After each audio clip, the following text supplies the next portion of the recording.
جو قوم پورے مسلمانوں میں سب سے زیادہ لیکچرز اٹینڈ کرتی ہے مذہبی اعتبار سے، وہ شیعہ قوم۔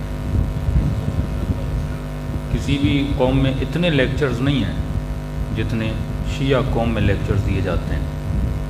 بہت زیادہ ان کے یہاں ہو جائے عید میلاد النبی ہے، رمضان کے کچھ دن لیکچر ہوتے ہیں، لیکن پراپر جس طرح آپ کے بچے آپ کے جمع لیکچر سننے آتے ہیں، 2 مہینے محرم اور سفر، پھر شہادتیں الگ ہیں، رمضان کا مہینہ الگ ہے، ولادتیں الگ ہیں، جشن الگ ہیں۔ اب تصور کریں جو قوم اتنے لیکچر لے لیکن پروگرس زیرو ہو، تو یہاں لیکچر دینے والے کا مسئلہ ہے یا لیکچر لینے والے کا مسئلہ ہے؟ یعنی یہ بالکل ایسے ہے کہ ہم ایک یونیورسٹی بنائیں جس پہ مثلاً کوئی 50 کروڑ خرچہ ہو، تو جب یونیورسٹی بنتی ہے تو کسی ہدف کے لیے بنتی ہے کہ لوگ آئیں، بیچلر پاس کر کے ماسٹر کریں، ماسٹر پاس کر کے پی ایچ ڈی کریں، پھر معاشرے میں جائیں، کچھ ہنر سیکھ کے اپنے معاشرے کی خدمت کریں۔ تو یہ بھی ایک یونیورسٹی ہے، اس پہ بھی 50 کروڑ لگتے ہیں، یہاں پر بھی کروڑوں روپے لگ جاتے ہیں۔ اب سوال یہ ہے، کوئی ایسی یونیورسٹی آپ نے دیکھی ہے جس میں پڑھنے والے جائیں اور جو بیچلر پڑھنے جائے وہ 20 سال سے بیچلر نہیں رہے، جو ماسٹر پڑھنے جائے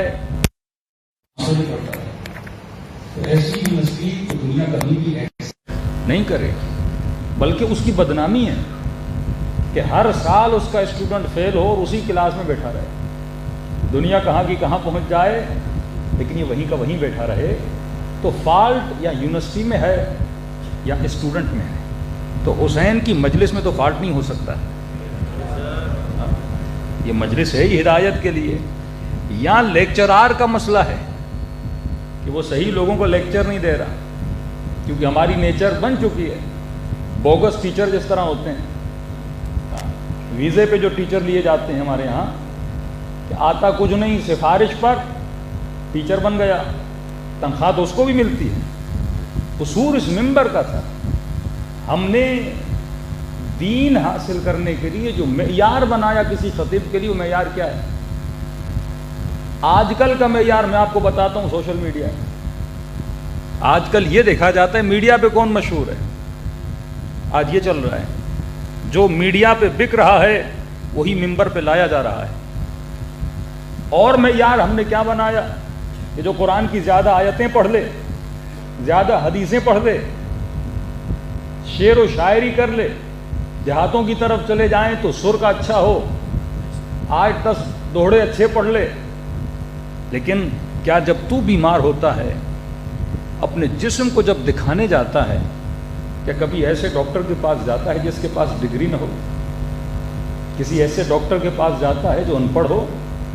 کسی ایسے ڈاکٹر کے پاس جاتا ہے جس نے کہیں پڑھا ہوا نہ ہو لیکن 4 سال کسی میڈیکل اسٹور پہ کام کیا ہو، اسے یہ پتا ہو سوئی کیسے لگانی ہے؟ وہ ایک کمپاؤنڈر کو پکڑا تھا نا جو ڈاکٹر بن کے بیٹھا ہوا تھا، کہ آپ کیسے لوگوں کو دوائی دیتے ہو؟ کہ کوئی مسئلہ نہیں، سارے ڈاکٹر 5-6 دوائیوں سے زیادہ دیتے نہیں ہیں، میں نے وہ یاد کر لی ہے۔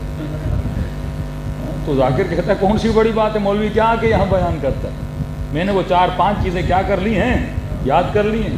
عوام کو خیبر اچھا لگتا ہے، میں نے صحیح سے یاد کیا۔ ان کو خندق اچھا لگتا ہے، میں نے صحیح سے یاد کیا۔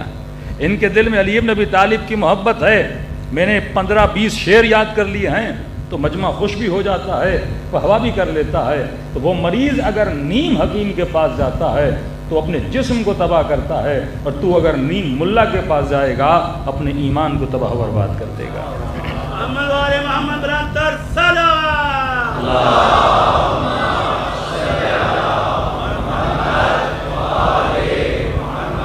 یعنی اتنے مطالب ہیں اہل بیت علیہ الصلوۃ والسلام کے۔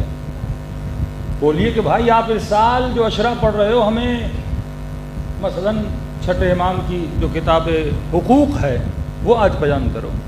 کسی کو کہو بھائی صحیفہ سجادیہ میں سے ایک اشرا پڑھ دو، کسی کو کہو بھائی نہج البلاغہ میں سے اشرا پڑھ دو، کیونکہ اگر مجلس کی بنیادیں اصول دو چیزوں پر مبنی نہیں ہیں تو امام حسین کی نگاہ میں مجلس ہے ہی نہیں۔ دو اصولوں پہ ہر مجلس ہونی چاہیے، امر بالمعروف نہی عن المنکر، اور جب تک معروف معاشرے میں نہیں بڑھے گا تب تک لوگوں میں اچھائیاں نہیں بڑھیں گی، اور جب تک منکرات لوگوں کے اندر سے نہیں نکلیں گے، یہی تبرہ اور تولا ہے۔ معروف تولا ہے، منکر تبرہ ہے۔ تبرہ جس سے دوری کرنی ہے، تولا جس کی محبت اپنے دل میں لانی ہے، تو تجھے اپنے دل میں معروف کی محبت لانی ہے اور منکر سے دوری کرنی ہے۔ اب گھنٹے کی مجلس گزر جائے لیکن اس جوان کو یہ نہ سکھایا جائے باپ سے کیسے بات کرنی، کتنا افسوس ہوتا ہے۔ ایک مومن بتا رہا تھا کہ مولانا ایک خطیب آئے، ہم نے کہا کہ بھائی 5 منٹ حجاب پہ پڑھ لیجئے۔ انہوں نے کہا کیوں؟ کہا دیکھیے مولانا محرم کے دن ہیں، بڑا رش ہے، اتنی خواتین آتی ہیں امام بارگاہ میں، اب ان آنے والیوں میں کوئی شیعہ بھی ہے، کوئی غیر شیعہ بھی ہے، کوئی محب بھی ہے۔ ہم ہر کسی سرٹیفکیٹ نہیں لیتے کہ آپ شیعہ ہو یا غیر شیعہ ہو، لیکن جب آتی ہیں تو کالے کپڑے پہن کے آتی ہیں، دیکھنے والا یہ سمجھتا ہے کہ یہ شیعہ ہے۔ اور اگر ان میں سے کئی خواتین کہنے لگا ہمارے علاقے میں بے حجابی کے عالم میں آتی ہیں، اور دنیا یہ بولتی ہے کہ شیعوں کی خواتین حجاب نہیں کرتی، آپ 5 منٹ پڑھ دیجئے، کہنے لگا اگر میں حجاب پہ پڑھوں تو عوام مجھ سے حجاب کرنے لگے۔ عوام کا معیار کیا ہے؟ ایسے بندے کو بلاؤ جو شعر زیادہ پڑھے، آیتیں زیادہ پڑھے، حدیثیں زیادہ پڑھے، لہٰذا یہ مجمع کو گرما دے گا۔ یہ کس کا معیار ہے؟ عوام کا۔ خطیب کا معیار کیا ہے؟ کہ وہ چیز پڑھوں جس سے زیادہ واہواہ ملے، جس سے زیادہ مجمع خوش ہو۔ مجمع خوش ہوگا تو کیا ہوگا؟ مجمع بڑھے گا، مجمع بڑھے گا تو کیا ہوگا؟ ڈیمانڈ بڑھے گی، ڈیمانڈ بڑھے گی تو کیا ہوگا؟ مال بڑھے گا، نیاز بڑھے گی۔ ظاہر جب جس چیز کی ڈیمانڈ ہو جاتی ہے وہ مہنگی ہو جاتی ہے نا، تو اس کی نیت ہے مال جمع کرنا۔ بانی کا مسئلہ یہ ہے وہ اس کو بلاتا ہے جو مجمع زیادہ جمع کرے۔ مطلب نہ بانی کی نیت میں حسین کی رضا ہے، نہ پڑھنے والے کی نیت میں اللہ کی رضا ہے، نہ سننے والا رضا الہی کو لینے آیا ہے۔ تبھی اتنے لیکچر ہو رہے ہیں لیکن قوم میں وہ اثر نظر نہیں آ رہا جو اثر نظر آنا چاہیے۔ ورنہ جس قوم کو حسین فری میں 2-2.5 مہینے لیکچر دیں، دنیا کو کوئی انسٹیٹیوٹ بتاؤ جو آپ کو فری میں لیکچر دیتا ہے۔ آج کسی بھی انسٹیٹیوٹ میں چلے جاؤ، پرائیویٹ انسٹیٹیوٹ میں چلے جاؤ، وہاں پر بھی فیس لی جاتی ہے، لیکن آپ فری میں امام حسین کا پیغام لے کر جاتے ہو۔ شاید فری ہے اسی لیے قدر و قیمت نہیں ہے۔ دنیا کے لیے پیسے خرچ کیے جاتے ہیں نا، لیکن حسین کی مجلس فری میں ملتی ہے تو انسان یہ سوچے۔ معصوم فرماتے جب بھی جس مجلس میں آؤ کچھ نیتیں کر کے آیا کرو۔ پہلی نیت یہ کرو کہ اس مجلس، اس محفل میں جاؤں گا جہاں مجھے علم نافع ملے۔ دوسری نیت یہ کرو اے خدا جو علم لیا ہے اس پہ عمل کرنے کی توفیق عطا فرما۔ تیسری نیت یا دعا یہ کیا کرو کہ اے خدا جو میں نے عمل کیا ہے اسے مقام قبولیت بھی نصیب فرما۔ صلوات پڑھے محمد و آل محمد۔